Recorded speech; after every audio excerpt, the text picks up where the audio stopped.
Cristo amparo, paz tendrá y vida eterna gozará.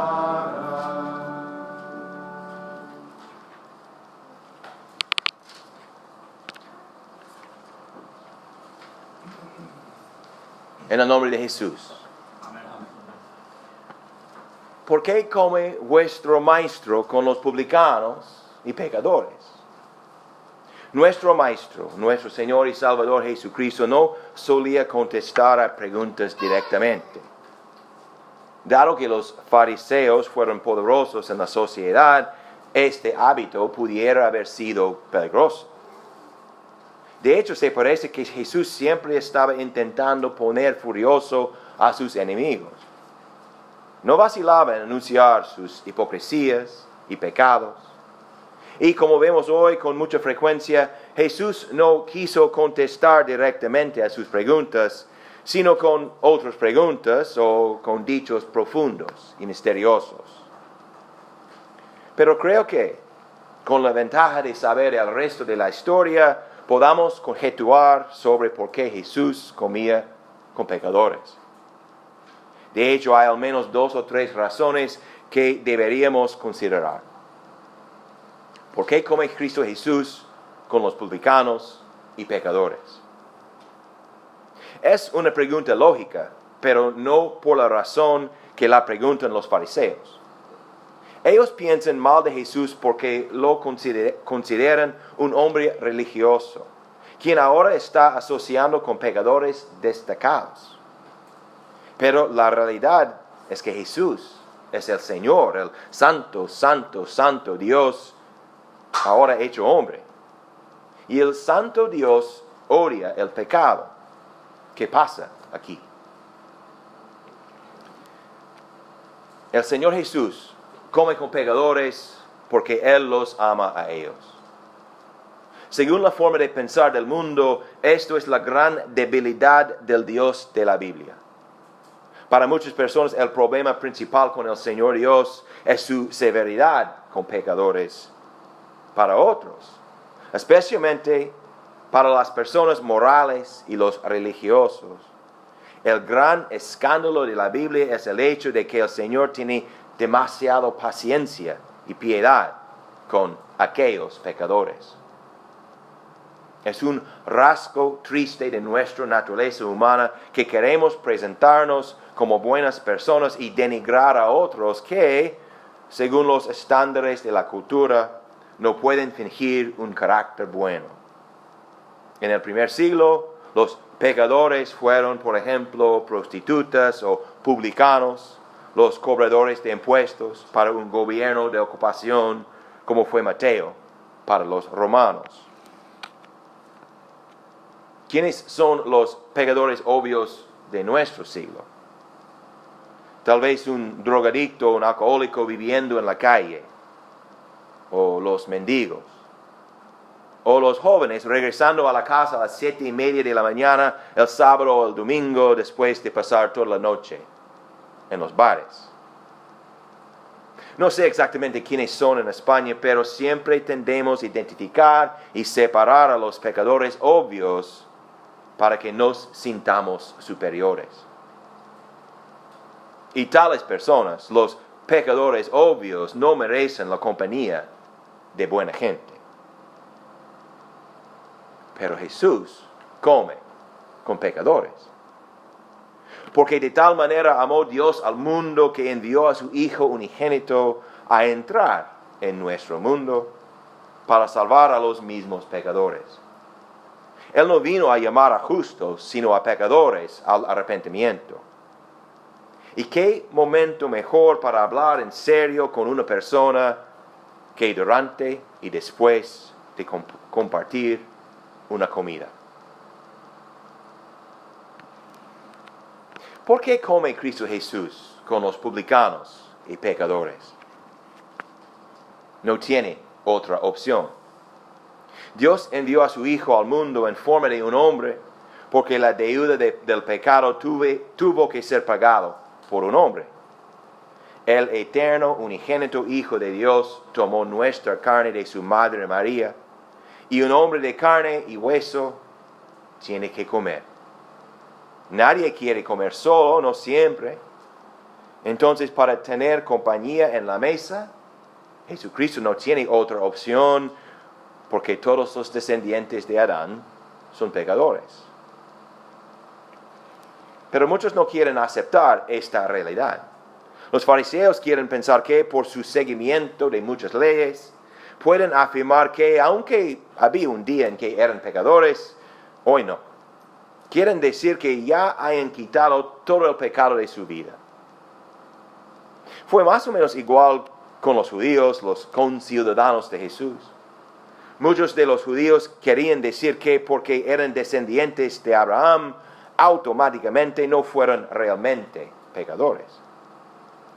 Y hoy me preocupa que tantos cristianos intenten lo mismo.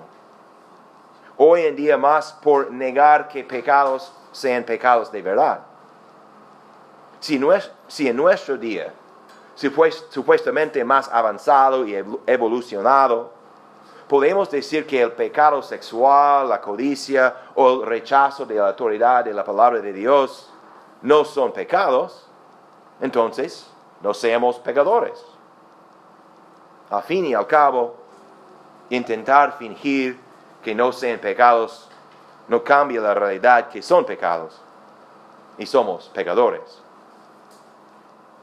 La realidad es que nuestro pecado es una enfermedad espiritual inherente y no tenemos la capacidad de superarla. Es fácil aceptar esta triste realidad en relación con los pecadores obvios, pero es verdad para todos nosotros, hijos de Adán. Por ende, como fue hace 2000 años, es todavía el mismo hoy. Si Jesucristo quiere sentarse en la mesa y comer con seres humanos, no tiene otra opción salvo comer con pecadores. Y por causa de su gran amor, Él quería y todavía Él quiere comer con pecadores. Cualquier pecador que no niegue su realidad personal pecaminosa y que busque la ayuda que solo Jesús puede ofrecer. ¿Por qué come Cristo Jesús con los publicanos y pecadores? Él lo hace también para salvar a las buenas personas, como los fariseos antiguos y modernos. Hay un lema favorito de los que afirman que tengan su propia justicia. No soy perfecto, pero soy una buena persona. He oído esta frase o una variante de la misma desde muchas personas, hombres, mujeres, niños, en situaciones distintas, en varios países y al menos en 2 idiomas. Se suele oírla cuando una persona está pillada en un fallo, que es un pecado, y quiere evitar la responsabilidad. Tal persona no quiere que sus prójimos considerarle un pecador obvio. También tal persona no quiere comer con Cristo Jesús por su disposición a comer con pecadores obvios. Evitar la etiqueta pecador es más importante a él que encontrar una manera de escapar de su pecado. Con los pecadores obvios que reconocen y confiesan su situación, Jesús tiene palabras de acogido y amor. Pero para intentar salvar a las buenas personas, la cara de Jesús, como la cara de su profeta Ezequiel, tiene que ser duro para romper la confianza de los que confían en su propia justicia, o linaje, o buenas obras. Siempre que alguien niega la realidad de su propia pecaminosidad, el primer paso en la obra de salvación tiene que ser romper la fachada de justicia propia, que es una fantasía, una ilusión falsa. Muchas veces, como hoy hizo Jesús con los fariseos, el Señor tiene que decir cosas poco agradables para preparar a sus oyentes para la salvación. No es fácil ni agradable proclamar a otros la realidad de pecado, pero Dios quiere superar nuestra resistencia a la verdad para llevarnos a una verdad mejor, una verdad feliz. La verdad del hecho que Él mismo se ha encargado de nuestro problema y quiere sentarse en la mesa con nosotros. Así es que Ezequiel necesitaba un frente duro, como diamante, como un pedernal, para soportar la recepción negativa que la palabra que él tuvo para anunciar iba a recibir del pueblo de Israel. Ezequiel tenía que ser completamente lleno de la palabra del Señor y su misión fue predicar nada excepto la verdadera palabra, sin preocuparse si sus oyentes escuchan o dejan de escuchar. Para llegar a la salvación, la palabra dura tiene que ser proclamada sin cambiarla, sin suavizarla. Sigue igual hoy. Nuestra necesidad no ha cambiado ni ha cambiado el amor de Dios. Por lo tanto, Cristo constituyó a unos apóstoles, a otros profetas, a otros evangelistas, a otros pastores y maestros, para continuar la obra del Señor. Porque es contra nuestra naturaleza mantenerse fiel a la palabra. Dios creó un oficio del santo ministerio, por lo cual Cristo ha prometido edificar su iglesia. En su sabiduría, aunque tal vez elegiríamos otra forma, Cristo quiere poner hombres, miembros de su iglesia, en puestos para servir, para enseñar y para predicar la palabra de Dios, nada menos y nada más. Y los predicadores y maestros están, como Ezequiel, como San Mateo, obligados a hacer una cosa: mantenerse fiel a la palabra de Cristo. Por lo tanto, fieles servidores de la iglesia, fieles hombres ordenados para servir en el santo ministerio, tienen algunos rasgos en común. Son pecadores y no lo esconden. Intenten, como cada creador en Cristo, vivir sin pecado. Pero en su sabiduría misteriosa, el Señor no perfecciona a sus cristianos durante esta vida terrenal. Así, cada pastor, cada predicador es un pecador. Y no puede fingir que no. Más bien, un ministro fiel vive en arrepentimiento diario, confesando sus pecados contra Dios y contra sus prójimos, viviendo en dependencia diaria de la gracia de Dios. También los hombres puestos en el santo ministerio son fieles a la palabra, aunque puede ser una tarea muy dura. Es una paradoja del ministerio cristiano, que los pastores y maestros son al mismísimo tiempo humildes y arrepentidos acerca de su propio ser, y también duros, inflexibles acerca de la palabra de Dios y su proclamación.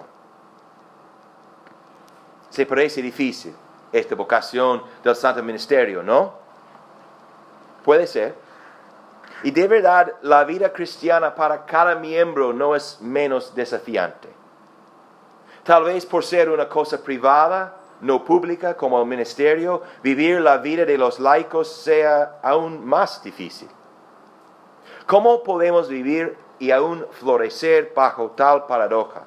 ¿Cómo puede ser reconciliada esta tensión entre la justicia y el amor? Solo en un sitio. Solo en un sitio son reconciliados la justicia y el amor de Dios. En la cruz de Cristo, donde la misericordia y la verdad se encontraron, donde la justicia y la paz se besaron. En la muerte expiatoria de Jesucristo vemos el amor de Dios para con los pecadores. Vemos el milagro divino, cuando la debilidad poderosa de Dios, su amor para los hombres rebeldes, consumó toda su ira contra nuestro pecado, confeccionando un nuevo pacto de perdón y vida nueva para todos que se sienten a la mesa con el Maestro Jesús. Entonces, es bueno estar aquí hoy, porque Cristo Jesús viene otra vez para sentarse en la mesa con pecadores, contigo y conmigo, entrando en esta casa, entrando en nuestras bocas, para afrontarnos con nuestro pecado y quitarlo de nosotros, limpiándonos con su sangre para nuestra salvación. Y también para luego utilizarnos en su misión. Jesús usó a Mateo, el odiado cobrador de impuestos, como evangelista y apóstol. El Señor usa a otros como pastores o maestros, a otros como fieles padres cristianos, criando a sus niños en el temor y amor del Señor. Dios utiliza a cada uno en su propio puesto de vida, como hijo o hija, padre o madre, marido o mujer, trabajador o jefe, clero o laico, todos dependientes de y unidos con el mismo Cristo Jesús, quien realiza su misión diaria en y a través de su iglesia, la que es vosotros, los fieles, congregados en torno a la mesa del Señor, en el nombre de Jesús. Amén.